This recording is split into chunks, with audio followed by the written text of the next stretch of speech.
رجعت ليكم فيديو عن باتيستا ازاي المصارع ده شكل جزء كبير من طفولتنا وايه اللي حصل له ودلوقتي هو فين وراجع المصارعة تاني ولا لا. هقول لكم كل حاجة بالتفصيل وهعمل لكم سحب على الايفون. عايز تكسب وصل الفيديو 20 لايك وسيب كومنت اختار واحد من الكومنتات وتعالوا اقول لكم بقى التفاصيل عشان نعرف باتيستا بيقول ايه. بصوا يا جماعة، باتيستا بدأ ان هو طبعا جزء من طفولتنا كلنا وكلنا كنا بنشوفه مع ممدوح فرج حتى قبل في ام بي سي اكشن والحاجات دي. طب الموضوع بدأ ازاي؟ انتوا عارفين اصلا ان باتيستا قد اندرتيكر في السن تقريبا او فرق سنتين بس حاجة كده. باتيستا بدأ في سنة 69 اتولد في فيرجينيا، وكانت أيامه الأولى كلها فقر وكان باباه حالته صعبة جدًا، وكانوا مش عارفين أصلًا يجيبوا لقمة العيش يعني. كان في بيئة كلها عنف شوية. قال لك مرة في 3 جرايم قتل حصلوا في البيت قدامي وأنا 9 سنين شُفتهم قدامي، حوادث يعني. وهو عنده 13 سنة بدأ يبقى مجرم شوية، يعني بقى يسرق عربيات، يعمل عمليات سرقة صغيرة، يعيش حياة مستقيمة كده ويبقى عِدل مش عارف خالص. واشتغل فترة بعدها في حارس أمن ليلي، اللي هو في نايت كلاب يعني، وبعدين ساب البيت وعنده 17 سنة، بس في الآخر اتقبض عليه بعد خناقة مع زبونين، وعمل لهم إصابات، واتحكم عليه سنة سجن. اكتشف إن هو في الخناقات والحاجات دي إن هو رياضي أصلًا أو يعرف يبقى كمال أجسام حلو وموهوب فيها، فرمى نفسه فيها بكل طاقته ولقى شغف ما كانش يعرف إن عنده، وطوّر جسمه المعروف بيه، بس ده ما ساعدش في دفع الفواتير وهو مسؤول عن زوجة وطفل وطفلين وكده يعني، من زواجه الأول. يعني هو كان عنده طفلة من مراته الجديدة و2 من واحدة قديمة، فحس إن هو منهار لمّا اضطر يطلب فلوس من واحد صاحبه عشان يشتري هدايا كريسماس وكده، فقرر بعدها قال خلاص أنا مش هاقعد أستلف أو هاعمل كده، أنا هاشوف لي حاجة توفر لي مستوى عيشة أحسن. كان معجب بمصارعة محترفة من صغره وشايف إن هو نافع في المجال اللي هو فيه ضرب وشيل أوزان وحاجات كده، فبدأ يشوف مدارس تدريب سنة 99 وراح الWCW Power Plant، وكان مدرب هناك قال له: "أنت عمرك ما هتنجح على فكرة في المجال ده." فما يئسش وراح بعدها الWWE واتبعت لمصارعة اسمها Wild Samoan Training واتدرب على إيد الأسطورة اسمه آفا، ووقع عقد مع تطوير WWE بعد سنة. في اتحاد اسمه الOVW اللي هو Ohio Valley Wrestling تبع الWWE يعني، وخد أقوى دفعة في تاريخ الشركة تقريبًا في الاتحاد ده، مع ناس زي جون سينا وراندي أورتن وبروك ليزنر، وكان اسمه في الأول ليفايسون، وحافظ على سلسلة انتصارات في الأشهر الأولى، وكسب بطولة وزن تقيل هناك، وبعد كده خسرها من جون سينا اللي كان اسمه بروتوتايب. والظهور في العروض الرئيسية، طلع العروض الرئيسية في السماك داون سنة 2002 بشخصية اسمها ديكون باتيستا، كان الحارس الشخصي لديفون، وعمل اللي يقدر عليه عشان يثبت نفسه وكده، بس كانت البداية ضعيفة ما حدش اتحمس له يعني. وكسب أول ماتش ليه بعد خلافات لما اتقلب على ديفون ده وراح لعرض رو، وهناك بدأ بقى أهم محطة في مسيرته إن هو يتحالف مع ريك فلير.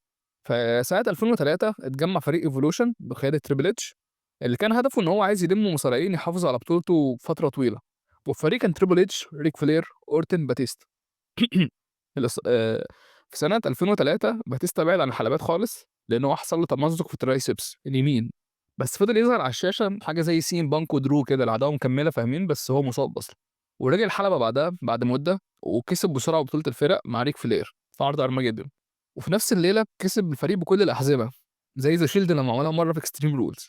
تريبل اتش خد بطولة العالم وأورتن القارات وفلير وباتيستا خدوا التاج تيم.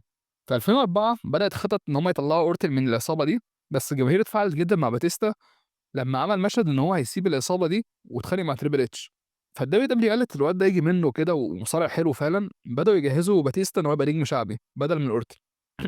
في 2005 اتفاجئنا منه إن كان هو وسينا متبقيين بس في الرويال رامبل، فاللي حصل إن هو بيرمي سينا برّه، ده السيناريو، فالاتنين طلعوا مع بعض وقت واحد، فماكمان دخل يصلّح المشكلة، ما فيش فايز كده الاتنين كسبوا، فدخل ماكمان حصل له تمزق في الركبة، فحتى عمل القرار وهو قاعد على الحلبة. فقال لك عيد الماتش وباتيستا اللي كسب، وباتيستا اختار إن هو يحدد تريبل اتش لمّا كسب رويال رامبل على بطولة العالم في الرو. ومن حركاته المشهورة أوي حركة الإبهام اللي هو صباع الإبهام ده، لمّا كان تريبل اتش بيقول له ارفع أورتن تقريبًا أو حد على كتفك، فراح باتيستا عامل له لأ، وراح ضارب باتيستا، وباتيستا كسب بالحزام وقتها، وهزم تريبل اتش حتى مرتين بعدها في باكلاش وفيجنز، وأنهى واحد من أفضل قصص الWWE في سنوات.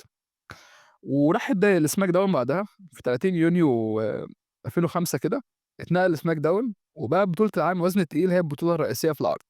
وعلى فكرة يا جماعة في ناس أجانب بيقولوا كده، بيقولوا إحنا كنا بنتفرج على سماك داون تحديدًا عشان باتيستا وتيكر، ودخل في عداوة مع إيدي جاريرو، بس للأسف إيدي جاريرو مات، وكسب بطولة الفرق تاني مع ميستيريو، ودي كانت فترة حلوة أوي لمّا كان قلب على ميستيريو، الخيانات العظيمة يعني، وجاله تمزق تاني في عضلة الترايسبس بسبب مارك هنري المرة دي، واضطر يسيب حزام العالم. وعلى فكرة يا جماعة المصارعين اللي بييجي لهم إصابة بتبقى أصلًا غالبًا متلصمة أو حاجة زي كده، يعني حتى الsteroid هو بيعالج أسرع. يعني كودي رودز لمّا كان الbench بتاعه مقطوع كان خَف أسرع في 3 شهور مش 6 أو 9 شهور، بس هو الإصابة دي زي سيس رولينز كده ركبته دايمًا لسه فيها مشكلة من 10 سنين. رجع تاني 2006 ودخل عداوات مع مستر كينيدي وبوكر تي ورجّع بطولة العالم للمرّة التانية، ودخل في عداوة قوية أوي مع أندرتيكر لحد ما لعبوا ماتش الstreak ضد البطولة وخسر منه طبعًا. بس الماتش ده فاق التوقعات كلها وأثبت إن باتيستا وتيكر مصارعين جامدين جدًا، وفضل بقى يكسب بطولة في الRaw ويخسرها تاني و4، 5 مرات. في 2009 قال لك أنا بعد ما خد بطولة الWWE قال أنا هاعتزل خلاص، بسبب الbiceps الشمال اتمزقت خالص. وبعد كده دخل في عداوة تانية مع ري ميستيريو 2010 وكان دي آخر حاجة عملها قبل ما يعتزل يعني. كان آخر حاجة بعد جون سينا كده قال لك أنا خلاص خسرت من سينا وهاعتزل، ومش راضي عن التوجه الإبداعي للشركة وعايز يروح مجالات تانية أصلًا.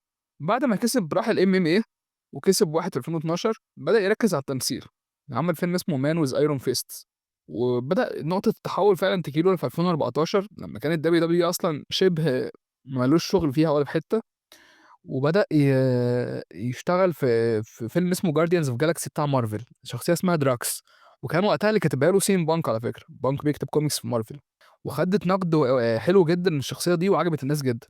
وبعدها بقت فتحة خير عليه، طلع في سبيكتر فيلم جيمس بوند، وبعدها بليد رانر ده فيلم ملحمي يعني مش أي ممثل ييجي فيه أصلًا، وراح بقى افنجرز وافنجرز اند جيم الأفلام اللي جابت أعلى إيرادات في التاريخ أصلًا، وهو أصلًا أحسن مصارع مثل على فكرة.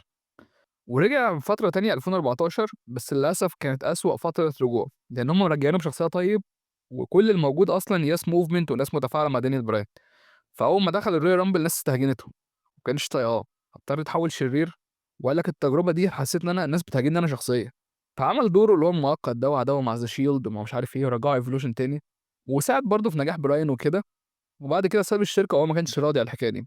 في 2019 لقينا تريبل اتش بيتكلم مع ريك فلير، وبعد كده لقينا ريك فلير جاي حد سحله حرفيًا من الكاميرا، وطلع باتيستا، وقال لك ماتش أخير باتيستا ضد تريبل اتش في راس المنيا 35. في 2019 الماتش ده حصل، وعلى فكرة الماتش ده يا جماعة والله أنا حيادي أهو جدًا، بس ماتش حلو جدًا، جدًا يعني. يعني الماتش ده بجد هارد كور وجميل جدًا في راس المنيا، أنا شُفته وموجود على اليوتيوب كامل على فكرة. الماتش فيه الإسبوتات غريبة جدًا، مثلًا تريبل اتش جاب البيرسينج بتاع مناخير باتيستا وشده بالكماشة، مش عارف يحط إيه في إيه، عينه في إيه، وكرسي في وشه. بس هو بصراحة كان في لحظة وصمة عار في الموضوع، ممكن هُم وصمتين عار في تاريخ باتيستا يعني. في الماتش ده وهو داخل راس المنيا أكبر stage في العالم، اتكعبل وهو داخل. ومرة تانية كان بيلاعب مارك هنري، فمارك هنري بيزقه، فباتيستا المفروض بيتقلب بشقلباظ لورا، باتيستا فضل راجع وواقف و5 ثواني كده وبعدين كده قرر يتقلب، فكانت شكلها وِحِش أوي يعني. فبس هو باتيستا بعد ماتش تريبل اتش ده قال لك أنا راضي عن الموضوع، وحتى الماتش قفل قفلة سينماتيك أوي، يعني ريك فلير جه جاب شاكوشين وساعد الاتنين، واللي يلحق حاجة كده، فتحسه كان ماتش قعد ساعة إلا ربع ساعة، مع إن تريبل اتش كبير على فكرة وباتيستا كبير. بس هو تريبل اتش كان لولا مش مرض القلب اللي كان عنده ده، هو كان كمّل أحسن من كده لغاية النهارده حتى أنا متوقع يعني. هو أكتر واحد على فكرة حافظ على نفسه، يعني أندرتيكر بيمشي بعكاز لغاية النهارده. باتيستا كان الناس اللي مستغربة هو ليه خس في الوزن أوي كده، هو كان قال في مرة إن هو لعب رياضة زي الجوجيتسو أو الفنون القتالية الآسيوية دي، وقال لك أنا خسيت بيها تقريبًا 45 كيلو أو 30 كيلو. قال لك أنا ما فيش داعي إن أنا أبقى جسمي عامل كده، ورغم كده أي حد بيشوفني يقول لي أنت باين عليك إنك معضّل. قال لك أنا باعمل أدوار مثلًا موظف مش عارف إيه، فليه أطلع بالجسم الضخم بتاع الWWE والsteroid ده؟ ف ودي وجهة نظر طبعًا، بس أنا أندرتيكر مثلًا لو بصينا عليه في نفس سِن تريبل اتش أو فرق سنتين 3، تيكر بيمشي بعكاز النهارده وحرفيًا مكحكح خالص. فباتيستا بصراحة لعبها صح، وهو في رأيي أنجح ممثل في تاريخ هوليوود، أحلى من ذا روك حتى، كقيمة فنية مش كسعر، بس في الخارج. سعر في الخارج ممكن نقول ذا روك، إنما باتيستا بجد لأ جامد جدًا، يعني عمل أفلام بجد ما فيش مصارع أصلًا عمل الزخم ده.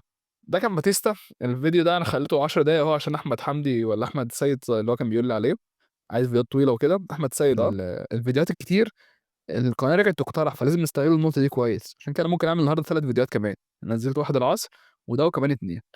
أشوفكم في حلقة جديدة، مع السلامة.